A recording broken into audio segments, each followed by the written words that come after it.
देखो अपन को पढ़ना है क्या, एक्सीलरेशन है ना। आप लोगों ने जो बाइक में जो एक्सीलरेटर होता है, वो एक्सीलरेटर क्या करता है, जैसे अपन उसको ऐसे घुमाते हैं तो क्या होता है, स्पीड बढ़ती है बाइक की, है ना। उसको घुमाने में कुछ टाइम लगता है कि नहीं लगता, लगता है। जब आप उसको घुमा रहे हो तो टाइम तो लग ही रहा है उसमें, 1 सेकंड में इतना घुमा, दूसरा सेकंड में फिर इतना घुमा, तीसरा सेकंड में फिर इतना घुमा। जैसे जैसे आप उसको घुमा रहे हो वैसे वैसे टाइम भी बढ़ रहा है और बाइक की क्या हो रही है, स्पीड भी बढ़ रही है ना।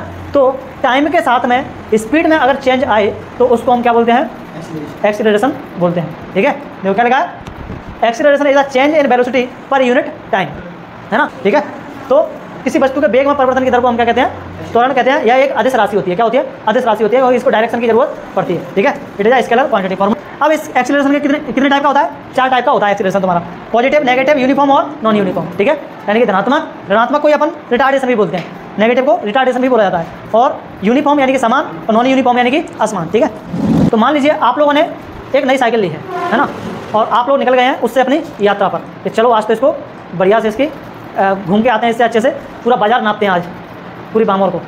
तो आप लोग गए और धीरे धीरे आपने घर से निकाली और आप लोगों ने उसमें पैडल मारना शुरू किया है। जैसे जैसे आप लोगों ने पैडल मारे उसकी स्पीड क्या होती गई, बढ़ती गई, है ना। तो उसकी इस तरह के एक्सीलरेशन को अपन क्या बोलेंगे, पॉजिटिव एक्सीलरेशन। ठीक है, यानी कि धनात्मक त्वरण।